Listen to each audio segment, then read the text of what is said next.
तो ऐसा है कि हम सब आगे बढ़ना चाहते हैं। आज जिस जगह पर हैं उससे एक कदम और आगे बढ़ना चाहते हैं, कल जिस जगह पर होंगे उससे एक कदम और आगे बढ़ना चाहते हैं, अपनी स्पिरिचुअल जर्नी में हम आगे बढ़ना चाहते हैं। एक तो होता है कि हर एक आत्मा आगे बढ़ ही रही है, चाहे वो अवेयर है हम या नहीं है। हर एक आत्मा आगे ही बढ़ रही है, लेकिन आत्मा के आगे बढ़ने की स्पीड सबकी अलग अलग है। कोई 1 इंच 1 मिलीमीटर बढ़ रहा है, कोई 1 सेंटीमीटर बढ़ रहा है, कोई 1 मीटर बढ़ रहा है, कोई 10 मीटर बढ़ रहा है। तो हर एक की जो स्पीड है आगे बढ़ने की वो अलग अलग है, क्योंकि हर एक की सीखने की स्पीड अलग है। अब जैसे एक बच्चा है, अगर वो इंटेलिजेंट है तो वो 1 साल में 2 क्लासेस भी कर लेता है।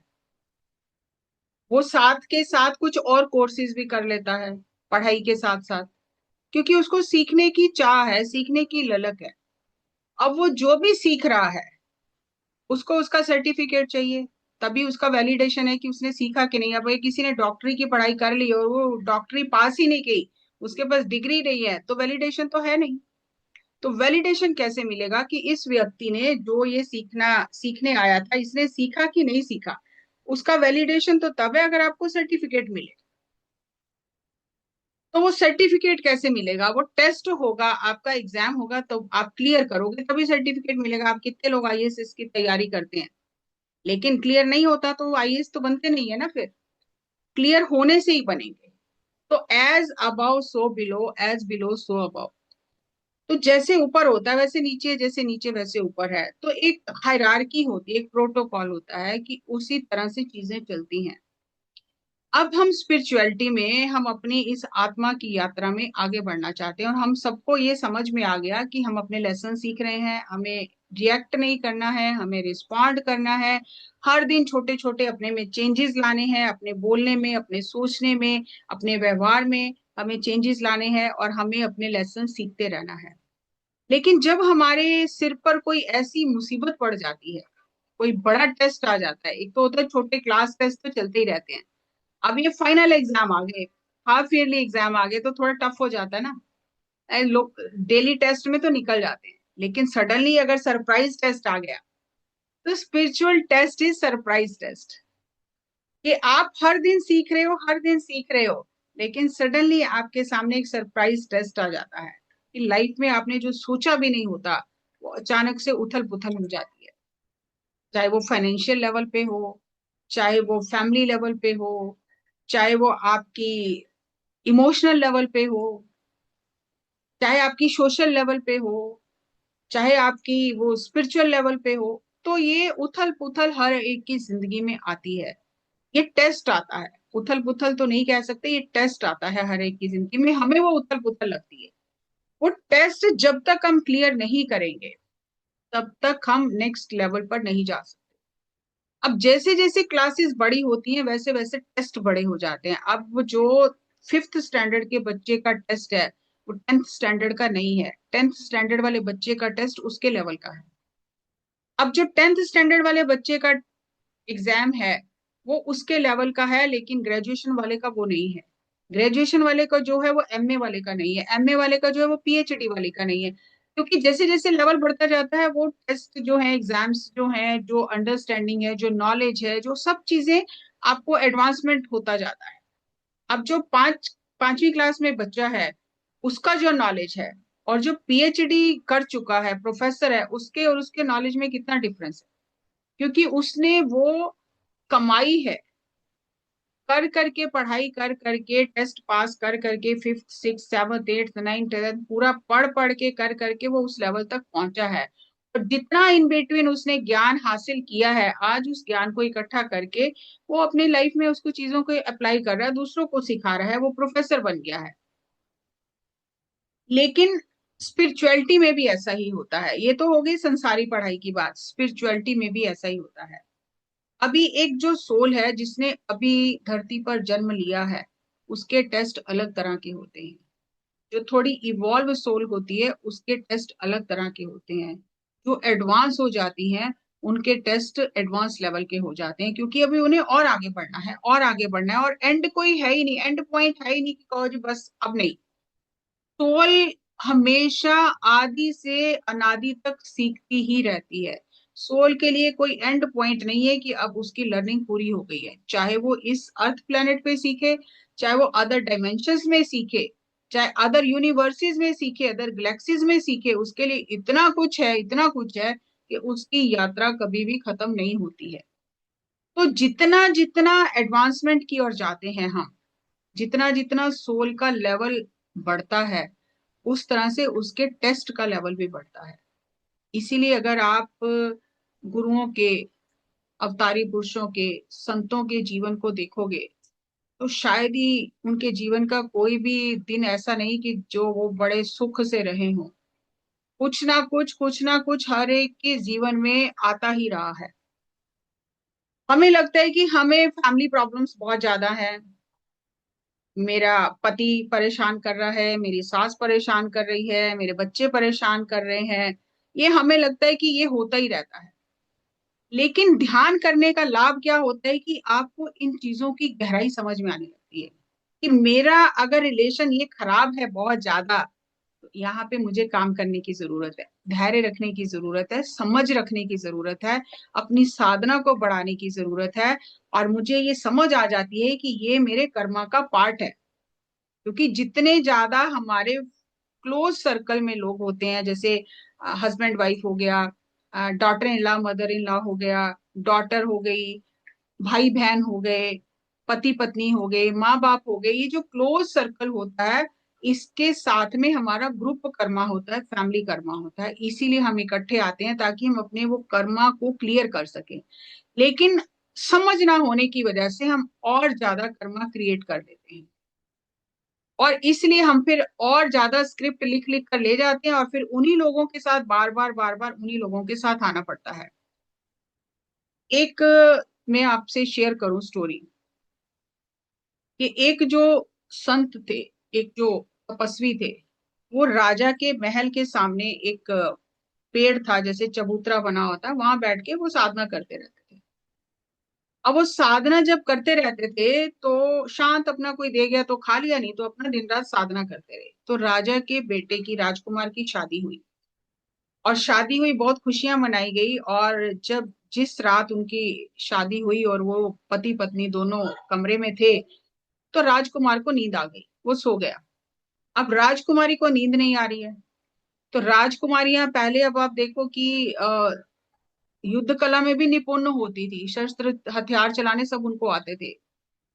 तो वो जो राजकुमार की तलवार थी, जो खास बहुत ही पैनी और बहुत ही युद्ध स्तर में, जिसको युद्ध में इस्तेमाल किया जाता है, तो वो तलवार थी। तो उसने उसके पिल्लो के पास से वो तलवार उठा ली और वो ऐसे ही चला के देखने लगी। चला के देख रही थी, उसके हाथ से तलवार छूट गई और राजकुमार की गर्दन पर गिरी, और राजकुमार की गर्दन अलग हो गई, क्योंकि बहुत पैनी थी तलवार। अब ये डर गई बहुत कि पहले ही दिन मुझसे पति की हत्या हो गई है, तो लोग क्या कहेंगे। तो ये बहुत डर गई और इसने चीखना चिल्लाना शुरू किया। तो सारे इकट्ठे हो गए। अब जब चीख चिल्ला रही है, सारे इकट्ठे हो गए, तो राजा ने पूछा कि क्या हुआ, किसने मारा। तो डर के मारे कह दिए कि वो जो साधु बैठा ना पेड़ के नीचे, वो आया था, उसकी नजर बुरी हो गई थी मेरे ऊपर, वो आया था और उसने इसको मार दिया। अब वो डर के भाग गया है।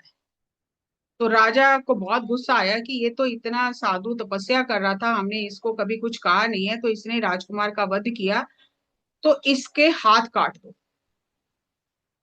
तो उस साधु के हाथ काट दिए जाते हैं। अब वो साधु सोचता है कि मैंने तो कुछ किया ही नहीं, फिर मुझे सजा क्यों मिल रही है। लेकिन राजा कहते कि इसको जान से नहीं मारेंगे, इसका हाथ काट दो और इसको नगर से बाहर निकाल दो। तो हाथ काट के उसको बाहर निकाल दिया जाता है।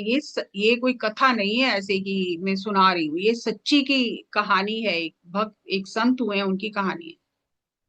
तो वो बड़े दुखी होते हैं, लेकिन परमात्मा का नाम लेते रहते हैं। यहाँ ये बात नोट करने लायक है, नहीं तो बंदा सोचता है अरे क्या नाम परमात्मा का ले रहा हूँ, याद कर रहा हूँ, इतने सालों से तपस्या कर रहा हूँ, मैंने कुछ किया भी नहीं है और मेरे हाथ कट गए, तो छोड़ो कोई नहीं है भगवान। नहीं, वो करते रहते हैं कि ऐसा क्या मैंने किया है जो मुझे इतनी सजा मिली है बिना किसी कसूर के। और ये नियम है कि कसूर के बिना सजा नहीं मिलती है। तो वो साधना करते करते, पता करते करते उन्हें पता चलता है कि एक जगह पर एक संत रहते हैं जो पास्ट देखकर बता देते हैं कि कर्मा क्या है, और उसके बारे में सब वो बता देते हैं। तो वो खोजते खोजते वहां पर जाते हैं। जब वहां पहुंचते हैं तो वो जो संत होते हैं वो घर में नहीं होते, उनकी पत्नी होती है। तो वो पत्नी से पूछते हैं कि वो संत कहाँ है। तो पत्नी चीखना चिल्लाना शुरू कर देती है कि ये लो, एक और बिल आ गया, काम वाम कुछ नहीं है। एक ये बैठे हैं घर में, ये सिर खाते रहते हैं, एक वो खाली लोग आ जाते हैं घूमने घूमते फिरते पूछने के लिए ये क्या हो गया, खुद का तो उनको कुछ पता नहीं है, एक और आ गया। वो कहती जाओ बाहर, यहाँ पर नहीं है। तो वो बड़ा हैरान होता है कि इतने पहुंचे हुए संत और पत्नी ऐसी जिसको बात करने की भी अकल नहीं है। तो बड़े हैरान होते हैं, तो बैठ जाते हैं बाहर जाके। तो इतने में वो फिर संत आते हैं। तो वो कहते हैं कि मैं पूछने तो आया था कि मेरे क्या कर्मा है जिसकी वजह से मुझे इतनी सजा मिली है, मैं वो तो अब छोड़ो, ये आपके साथ क्या हो रहा है पहले ये बताओ। कि आप इतने पहुंचे हुए संत, और ये आपकी पत्नी वो 10-10 गालियां निकालती है तब बात करती है। तो ये क्या है चक्कर, ये मुझे समझ में नहीं आया। तो आप तो दूसरों को उनके कर्मा बताते हो कि किस कर्मों की वजह से ये हो रहा है, तो ये आपका क्या कर्मा है। तो उन्होंने कहा मैं अपना तो बाद में बताऊंगा, पहले तेरा बता देता हूँ। तो कह रहे नहीं, मैं अपना तो भूल ही गया। उसने कहा नहीं, अब आया है तू तो पहले तेरे ही बताऊंगा। तो उन्होंने कहा कि पिछले जन्म में इसी तरह पेड़ के नीचे तू तपस्या कर रहा था, और एक गाय दौड़ती हुई तेरे सामने से गुजरी, और उसके पीछे कसाई लगे हुए थे, वो भाग के आई थी। तो तेरे से उन्होंने पूछा कि यहां से तुमने किसी गाय को जाते हुए देखा है, तो तेरे हाथ में माला थी। तो तू और मुंह से तू जाप कर रहा था, तो तूने वो माला एक हाथ से कर रहा था, एक हाथ से जाप कर रहा था, जो तेरा हाथ खाली था तूने इशारा किया कि उधर गई है। और वो कसाई गया और उसने गाय को पकड़ के उसको मार दिया, वध कर दिया। बिना सोचे समझे तूने जो इशारा किया, बिना ये जाने कि इनकी मंशा क्या है, गाय क्यों भागी है, ये कौन लोग हैं। तू तो तपस्या, मैं तो साधना कर रहा हूं, मैं तो मुंह खोलना ही नहीं है, तो तूने ऐसे इशारा कर दिया। तो वो इसलिए वो गाय का वध हो गया, और फिर उस जीवन में तेरा भी अंत हो गया, वो भी मर गए। अब वो जो गाय है और वो जो कसाई है, ये राजकुमार और इसकी पत्नी है। वो बदला तो चुकाना ही है। कसाई ने पहले मारा गाय को, अब वो गाय बन गई राजकुमारी, और वो कसाई बन गया राजकुमार। अब राजकुमारी के हाथों राजकुमार का वध हो गया, तो बराबर हो गया उनका। लेकिन जो तूने हाथ से बिना जाने इशारा किया, उसकी वजह से तेरा हाथ कट गया। राजा ने सजा दी कि तेरा हाथ कट गया। तो उन्हें तब बहुत मन में लगा कि ऐसे कर्म होते हैं और ऐसे सजा मिलती है। तो वो इतना लीन हो गए ईश्वर में कि उन्होंने अपने दोनों हाथ ऐसे ऐसे रगड़ने शुरू किए गाते गाते। और इतना लीन हो गए कि वो जब गाते गाते ईश्वर में लीन हो गए, तो वो हाथ पूरा हो गया, जुड़ गया। हाथ कहाँ से आया कैसे है उसमें नहीं, वो दोनों हाथ सही हो गए, वो कर्मा चुकता हो गया समझो। तो फिर उसने कहा कि अपना बताओ। उन्होंने कहा कि पिछले जन्म में मैं कौवा था, मैं बहुत ज्ञान ध्यान करता था और बहुत बोलता था, तो मुझे श्राप मिल गया, मैं कौवा बन गया। और ये जो मेरी पत्नी है ये गाय थी। तो कौवे का क्या काम होता है कि कहीं भी गंदगी दिखी तो उसको खाना। तो कह रही है कि ये इसके पीठ पर जख्म था, और मुझे दिख गया, और मैंने इसका मांस नोचना शुरू किया, और मैं खाता रहा इसका मांस नोच नोच के, और ये तड़पती रही। तो कह रहे हैं कि एक बार ये जा रही थी पानी में, तो मैं इसका मांस नोच रहा था, तो मेरी जो चोंच थी वो इसकी हड्डी में फंस गई, और मेरी चोंच निकली नहीं, और तड़प तड़प के मेरी जान चली गई। उसी चोंच जो फंसे फंसे में मेरी जान चली गई।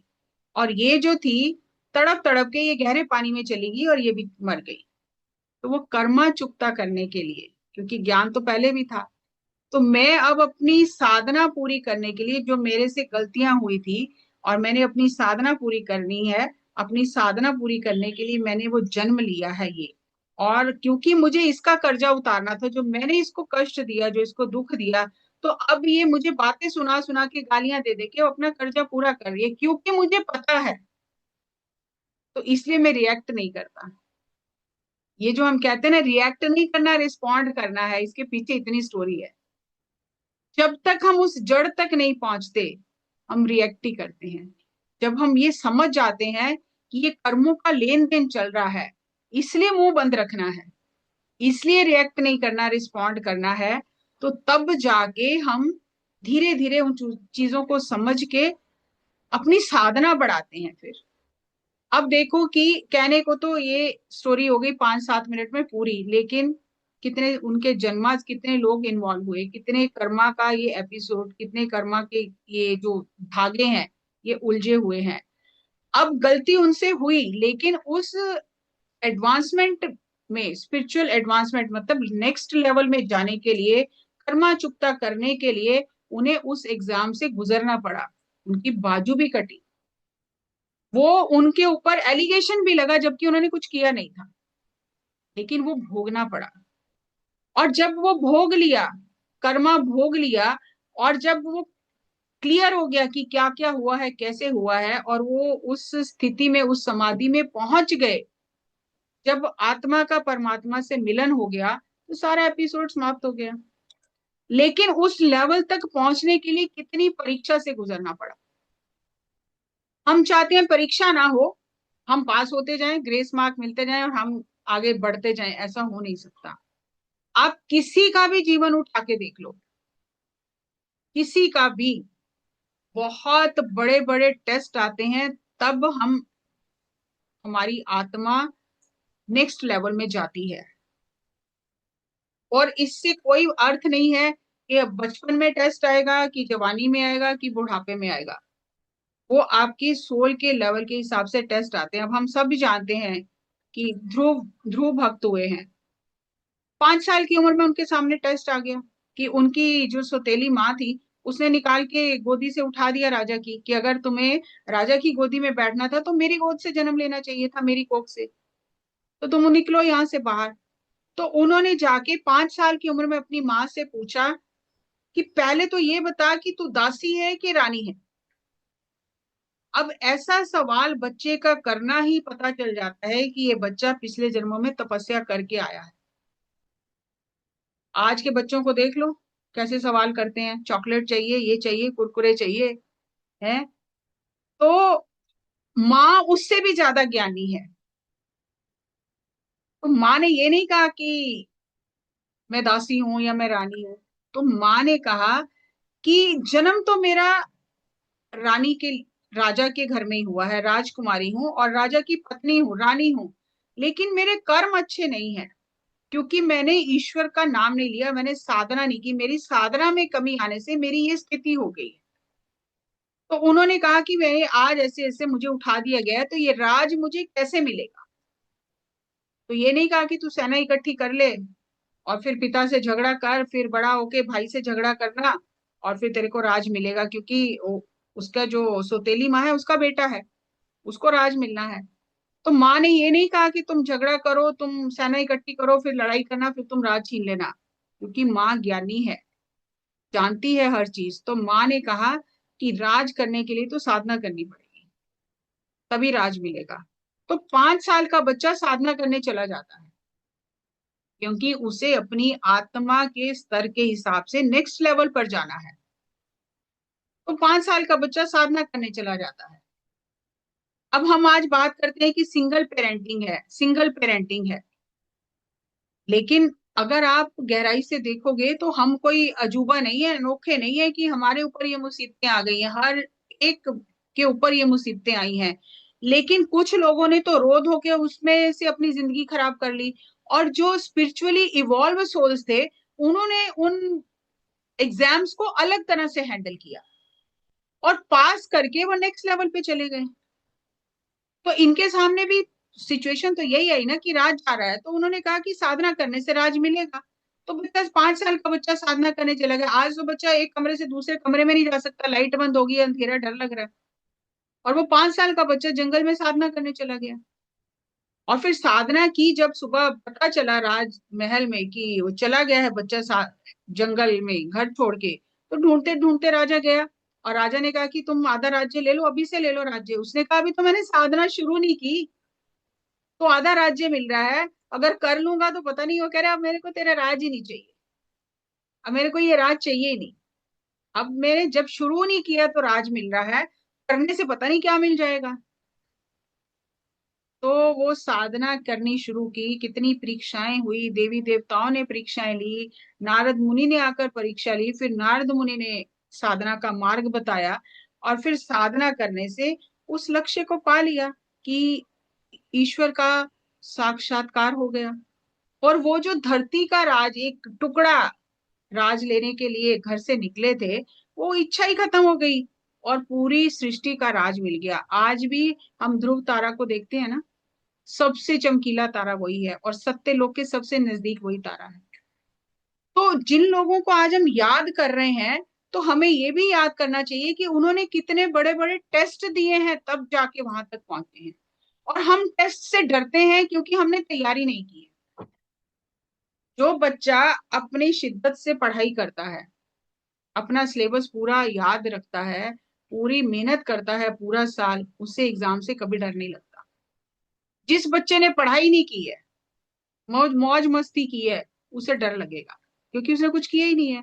तो इसी तरह सोल लेवल पे जो सोल ध्यान करते हैं, साधना करते हैं, स्वाध्याय करते हैं, सज्जन सांगत्य करते हैं, वो हर दिन खुद को टेस्ट के लिए तैयार कर रहे हैं कि कभी भी सरप्राइज टेस्ट आए तो वो उसको अच्छे तरीके से अपनी आत्मा के स्तर से, आत्मा के ज्ञान से उसको हैंडल कर सके, ताकि उनकी आत्मा नेक्स्ट लेवल में जाए।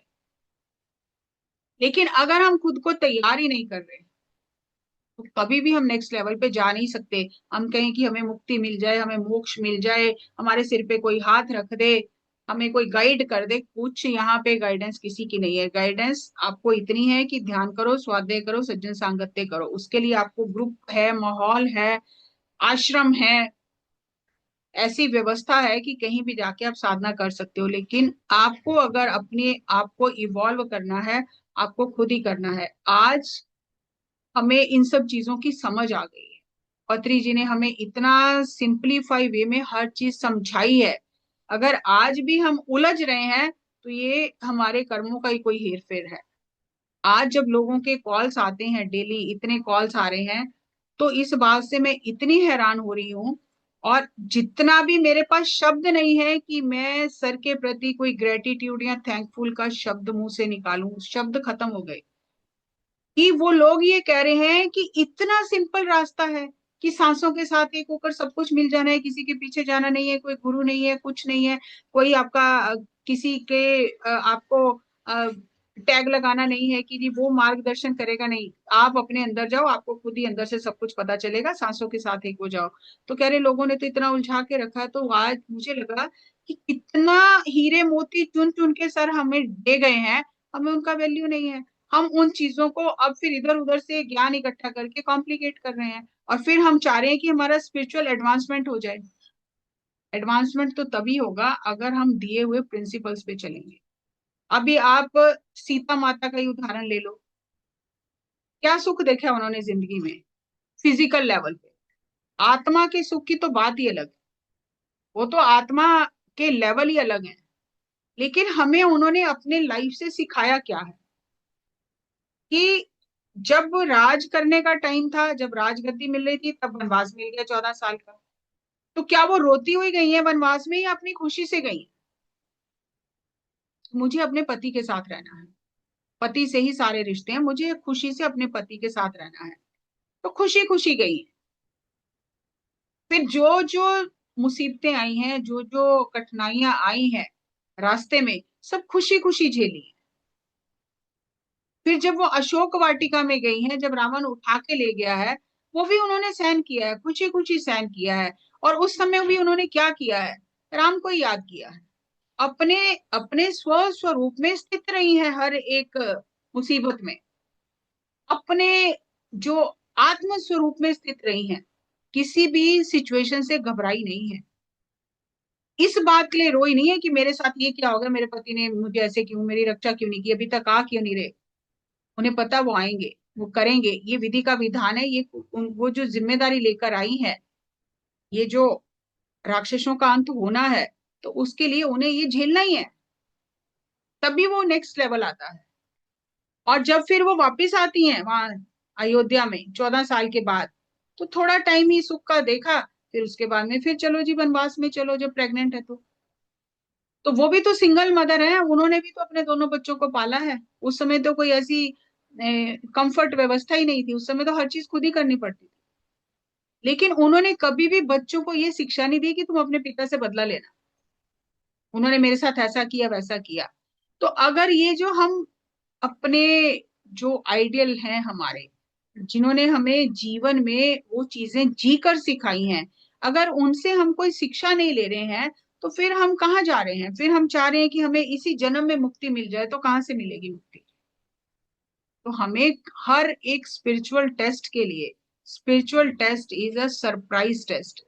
अब उन्हें थोड़ी पता था कि मैं जंगल से वापस जाऊंगी तो फिर मुझे जाना पड़ जाएगा, ऐसी हालत में जाना पड़ जाएगा। Spiritual test is surprise test, और सरप्राइज टेस्ट में आप तभी पास हो सकते हो अगर आपने हर दिन मेहनत की है। एक महीने में एक बार कर लिया, 4 महीने में एक बार कर लिया, 4 महीने में एक बुक पढ़ ली, नहीं, ऐसे नहीं चलता। Spiritual test is a surprise test, और उस सरप्राइज टेस्ट में पास होने के लिए हर दिन मेहनत करनी है। और उसके लिए हमें फॉर्मूला दिया गया कि ध्यान करो, स्वाध्याय करो, सज्जन सांगत्य करो, तीनों काम हर दिन करने हैं। हर दिन अपने आप को तैयार करना है, और हर दिन लाइफ हमारे सामने ऐसे ऐसे टेस्ट लेके आती है छोटे बड़े, कि हम उस समय कैसे उसका जवाब देते हैं, क्या करते हैं उस समय। क्या हम टूट के बिखर जाते हैं, या हम कंप्लेंट करते हैं, या हम दूसरों को दोष देते हैं, या हम अपने ध्यान की ऊर्जा से, समझदारी से उसमें से गुजर कर पास हो जाते हैं। इसके लिए हर दिन मेहनत करनी है अगर हम अपने आत्मा के स्तर को आगे बढ़ाना चाहते हैं। और आज तो हमारे पास इतनी सुविधाएं हैं, इतना, कि सर आए हमारी जिंदगी में, सर ने हमें सब कुछ समझाया बताया। और कुछ ही समय बाद, सर के जाने के कुछ ही दिनों बाद, हमारे पास ये वृंदावन का रास्ता खुल गया, आचार्य जी आ गए। आज हम पूछ सकते हैं कि हम सही चल रहे हैं, हम आगे कैसे बढ़े, हम और अपनी साधना को कैसे बढ़ाएं। तो आज हमारे पास इतने सारे ऑप्शंस हैं, इतने बुक्स हैं, इतने लोग हैं, अच्छे अच्छे मास्टर हैं, नीता मैम जैसे, जो बार बार याद कराते हैं कि प्रिंसिपल्स पे रहो, प्रिंसिपल से मत हटो, प्रिंसिपल्स पे रहो। क्योंकि भटकाने के लिए चारों तरफ इतना कुछ है, नए नए शब्द सुन के, नई नई वर्कशॉप्स के नाम सुन के हम दौड़ पड़ते हैं, कहीं भी नहीं पहुंचेंगे। तब हमें हमेशा ही अपने आप को तोलते रहना है कि जो गाइडलाइन हमें दी गई है वो उसको फॉलो करना है। और कोई भी आपकी समस्या का समाधान नहीं कर सकता है।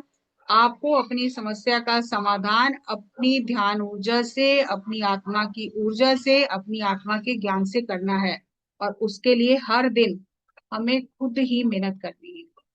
तो ये याद रखें कि spiritual test is a surprise test. Surprise test के लिए हमें हर बार तैयार रहना है। Spiritual test is compulsory for spiritual advancement, कोई छूट नहीं है इसमें किसी को भी। और जितना ऊंचा लेवल होता है उतना बड़ा टेस्ट होता है। आप गुरुओं का जीवन उठा के देखो तो आपको पता चलेगा कि किसी के लिए भी ये धरती का जीवन ये फूलों की शैया नहीं है। फूल और कांटे दोनों साथ ही हैं, कमल और कीचड़ दोनों साथ ही है, साथ ही रहेंगे। लेकिन आपको क्या चाहिए? कमल चाहिए कि कीचड़ चाहिए? कीचड़ चाहिए तो छोटी छोटी चीजों में उलझे रहें, तो फिर कांटे चुभते ही रहेंगे। और कमल की तरफ नजर होगी, वो मेरा लक्ष्य है, तो फिर ये कीचड़, ये कांटे हमें नीचे नहीं गिराएंगे, ये हमें ऊपर उठाएंगे। वो हमारी सुरक्षा के लिए हैं, हमें गिराने के लिए नहीं है। लेकिन जिस दिन ये समझ आ गई, तो लाइफ पल पल एंजॉयमेंट है, त्योहार है। जब तक ये समझ नहीं आती है तब तक रोना है, लेकिन ध्यान करके हमें अपने आप को और ऊपर उठाना है ताकि हम हर टेस्ट को पास करें। और जब टेस्ट पास करके जाएंगे तो एक बार कल्पना करके देखो कि आगे कैसे स्वागत होगा फिर, कि ये टेस्ट पास करके आए हैं। और ये मैं ऐसे ही नहीं कह रही, मैंने देखा है जब कोई आत्मा टेस्ट पास करके जाती है ना, देवी देवता उसका बहुत स्वागत करते हैं, फूलों की वर्षा करते हैं उसके लिए, रथों में बिठा के ले जाते हैं कि ये आत्मा धरती से जीत कर आई है। यही तो परीक्षा है कि यहाँ आकर भूल जाते हैं, और फिर भूले हुए सत्य को याद कराने के लिए परमात्मा अपने मैसेंजर भेजता रहता है, जो हमें बार बार नॉक करके जगाते रहते हैं। और जो जाग गया बस फिर वो पा गए।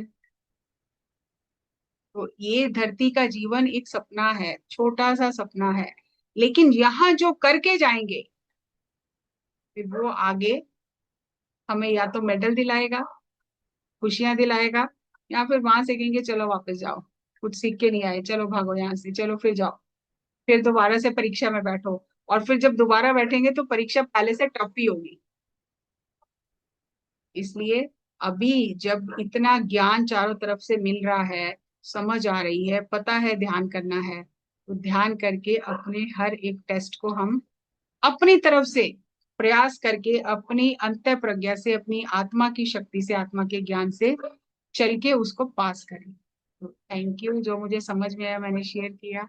बहुत कुछ है, जितना भी मुझे कहो तो मैं तो 2 घंटे और बोलती रहूंगी, बट नहीं, इतना काफी है। सो थैंक यू, थैंक लेकिन मेरे को ना अभी 4 साढ़े 4 साल हो रहा है, लेकिन अभी भी मुझे ऐसा लगता है मुझे कुछ नहीं आता है।